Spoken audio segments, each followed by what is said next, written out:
Perkupa háromszög. 5. fejezet. A szivárbuvattyú. A szivárbuvattyú a Perkupa háromszög egyik leggyakrabban jelentett háztartási anomáliája. A jelenség általában olyan ingatlanokban fordul elő, ahol a lakók az átlagosnál jelentősen több vizet használnak. A beszámolók szerint egy hagyományos búvárszivattyú ilyenkor fokozatosan megváltozik. A folyamat eleinte észrevehetetlen. Néhány nap elteltével azonban a szivattyú működése megfordul. Ahelyett, hogy vizet juttatna a házba, elkezdi azt visszaszívni. A helyiek ezt az állapotot nevezik szivárbuvattyúnak. Az anomália kialakulása után a háztartásban található folyadékok rejtélyes módon eltűnnek. Először a csapvíz, majd a tartályok, hordók és kannák tartalma.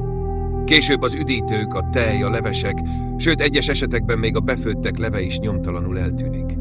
A lakók gyakran arról számolnak be, hogy reggelre minden palack üres. A csapokból pedig már csak langyos levegő érkezik. A jelenség különös tulajdonsága, hogy nem minden folyadékot érint. A dokumentált esetek alapján a következő anyagok ellenállnak a szivárbuvattyú hatásának: benzin, gázolaj, Eneos Hypermulti W30 motorolaj, valamint a 2 literes Rákóczi és kőbányai sör. A kutatók erre mindeddig nem találtak magyarázatot. A jelenség második szakasza általában a környező területeken jelentkezik. A házból eltűnt folyadék ugyanis nem semmisül meg, valahol újra megjelenik. A környékbeli mezőkön váratlan talajvizes területek alakulnak ki, száraz árkok telnek meg vízzel, egyes kutak pedig rövid idő alatt több ezer literrel gyarapodnak.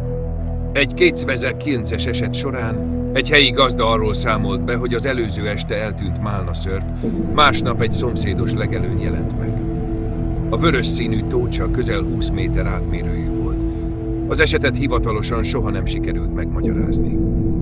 A helyiek között máig ismert egy mondás: a víz nem tűnik el, csak hazamegy. Egyes elméletek szerint a búvárszivattyúk valójában nem meghibásodnak, hanem kapcsolatba lépnek egy ismeretlen föld alatti rendszerrel, és szivárbuvattyúkká alakulnak át. Ugyanazzal a rendszerrel, amelyhez a környék régi kútjai is kapcsolódnak, és ahonnan néha más dolgok is visszanéznek.